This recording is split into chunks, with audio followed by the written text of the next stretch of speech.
Greetings to everyone. आज हम English का बहुत ही इंपॉर्टेंट टॉपिक इन्वर्जन को सीखेंगे। देखो, पहले इन्वर्जन का मतलब ही देखते हैं क्या है। इन्वर्जन का मतलब होता है उलटना या रिवर्स। अगर हम बात करें इंग्लिश ग्रामर में, तो ग्रामर में इसका मतलब होता है कि जो हमारा नॉर्मल वर्ड ऑर्डर क्या होता है, subject plus verb plus object. लेकिन इन्वर्जन में हम क्या करते हैं, इन्वर्जन में हम वर्ब को पहले लेकर आ जाते हैं और सब्जेक्ट को फिर बाद में लिखते हैं। इसी को बोलते हैं इन्वर्जन। देखो, नॉर्मल वर्ड ऑर्डर क्या होता है। नॉर्मल वर्ड ऑर्डर में हम subject plus verb plus object को लिखते हैं। जैसे she is tired, she subject, is verb और टायर्ड। हमारा इंग्लिश का स्ट्रक्चर जो है इसी पे ही बेस होता है। लेकिन जब हम इन्वर्जन लगाएंगे तो हम क्या करते हैं, इन्वर्जन लगाते वक्त हमारा स्ट्रक्चर हो जाता है कुछ इस तरीके से। यहाँ पे हम वर्ब को पहले लिखेंगे और सब्जेक्ट को बाद में। तो नॉर्मल क्या है हमारा word order, she is tired. Inversion में हम कर देंगे इज शी टायर्ड। ठीक है, इसी को हम इन्वर्जन बोलते हैं। इन्वर्जन के टाइप्स को देखते हैं। इन्वर्जन हम कहाँ कहाँ यूज़ करते हैं। इन्वर्जन हम यूज़ करते हैं क्वेश्चंस बनाने के लिए। जब नेगेटिव एडवर्ब्स को, जब हम सेंटेंस की शुरुआत करते हैं तब भी हम इन्वर्जन लगाते हैं। कंडीशनल सेंटेंसेस में यूज़ करते हैं। जब हमें सो या सच और उसके साथ एडजेक्टिव यूज़ करना होता है तब भी हम इन्वर्जन यूज़ करते हैं। और साथ ही साथ जब हम एडवर्ब और प्लेस जैसे हेयर और देयर का यूज़ करते हैं तब भी हम इन्वर्जन का यूज़ करते हैं।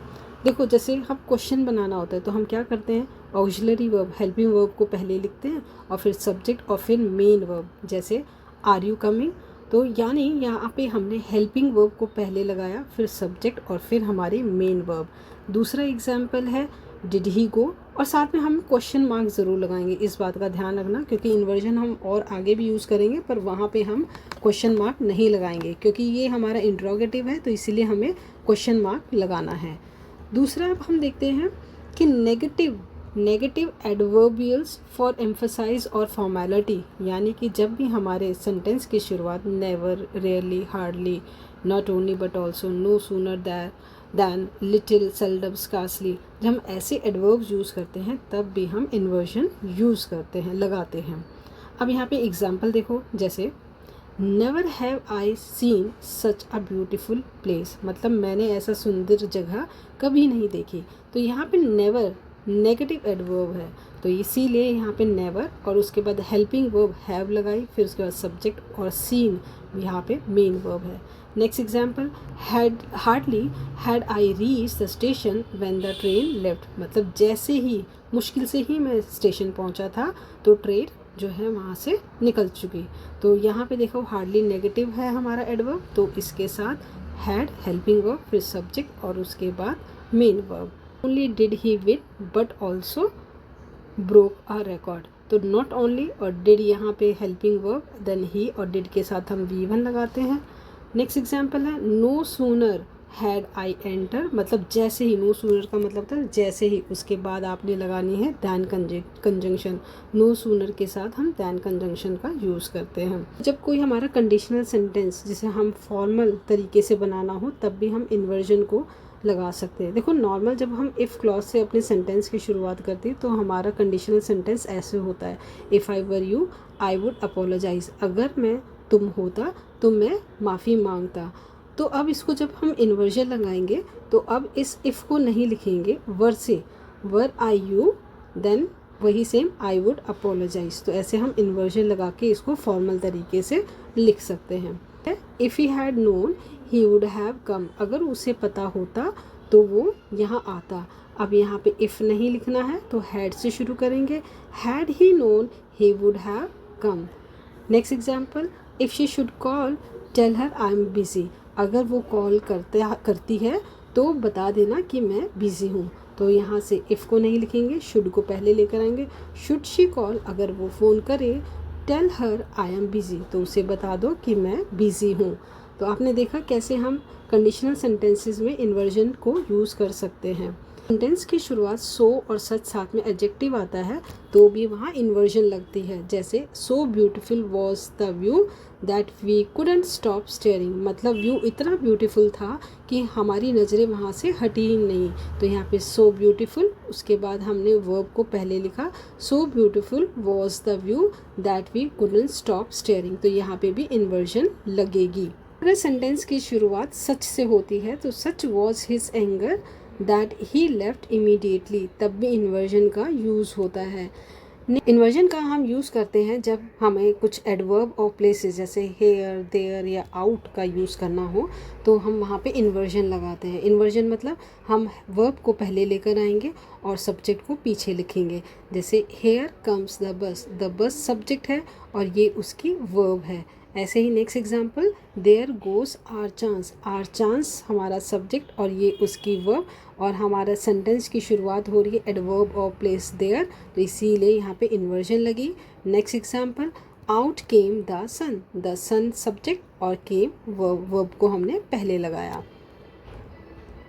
अब इससे रिलेटेड हम कुछ MCQs को सॉल्व कर लेते हैं। देखो क्वेश्चन कह रहा है ये, choose the correct inverted sentence. कहाँ पे इन्वर्जन लगी है हमें ये सिलेक्ट करना है। देखो इन्वर्जन यहाँ पे नेवर से हमारा सेंटेंस शुरू हो, क्योंकि जो हमारे नेगेटिव एडवर्ब है तो यहाँ पे नेवर एक ये लगा, यहाँ पे ये लगा, तो इधर यहाँ पे तो सीधा सब्जेक्ट से शुरू हुआ, ये इनकरेक्ट और ये भी इनकरेक्ट। अब नेवर आई हैव या नेवर हैव आई, तो यहाँ पे वर्ब पहले आएगी, तो second is the right option. Next है, हमें पता करना है कि कहाँ पे करेक्ट इन्वर्जन लगी है। अब नॉट ओनली वाला है, नॉट ओनली में भी हमारा क्या होता है, उसमें इन्वर्जन लगी होती है। तो not only does she sing, तो second is the right option. यहाँ पे तो सीधा सब्जेक्ट से ही पहले हुआ है और ये डस लगा दिया, तो यहाँ पे उन्होंने नॉट ओनली यूज़ नहीं किया, तो फोर्थ और थर्ड हमारा इनकरेक्ट, फर्स्ट भी incorrect, second is the right option.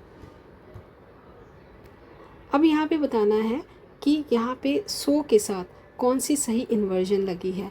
सो के बाद हमारा क्या आना चाहिए, एडजेक्टिव, और उसके बाद हमारी वर्ब आनी चाहिए। तो so tall is he that he hits the fan, तो third is the right option. Fifth question, choose the correct formal conditional sentence using inversion. हमें बताना है कि इन्वर्जन कौन से कंडीशनल सेंटेंस में लगी है।